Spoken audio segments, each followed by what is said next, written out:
Selamat pagi anak-anak, apa kabar? Semoga dalam keadaan sehat semuanya. Berjumpa kembali di pembelajaran jarak jauh bersama Ibu Febri.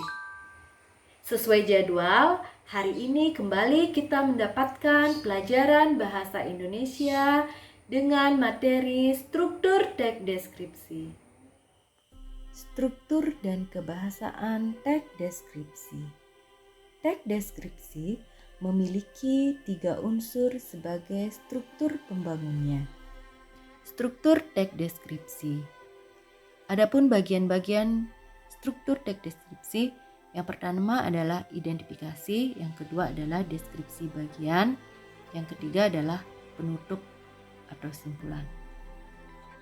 Misalnya, kalian membuat teks deskripsi dengan judul Tenun Songket Palembang. Jadi identifikasinya adalah Tenun Songket Palembang merupakan kerajinan khas masyarakat Palembang. Kerajinan songket ini termasuk hasil industri rumah tangga. Para wanitalah yang biasanya menekuni kerajinan tenun ini. Nah, ini disebut dengan identifikasi. Kenapa disebut identifikasi? Karena berisi nama objek, yaitu Tenun Songket Palembang. Struktur yang kedua adalah deskripsi bagian. Contohnya, tenun songket Palembang menggunakan bahan baku benang sutra asli.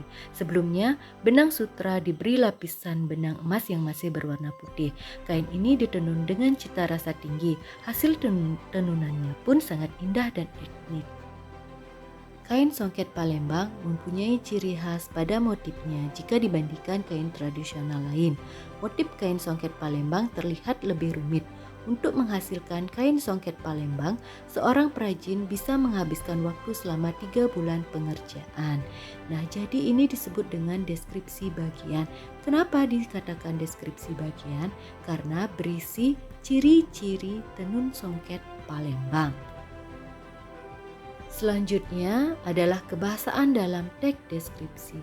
Kebahasaan dalam teks deskripsi itu ada berisi penjelasan terperinci supaya objek menjadi konkret. Yang kedua, kalimat menggunakan serapan panca indera. Yang ketiga, pilihan kata dengan emosi kuat dalam teks. Yang keempat, penggunaan kata berimbuhan. Yang kelima, penggunaan kata sinonim. Yang keenam, penggunaan kata depan dan huruf kapital. Demikianlah struktur dan kebahasaan dalam teks deskripsi. Demikianlah struktur teks deskripsi. Semangat belajar anak-anak.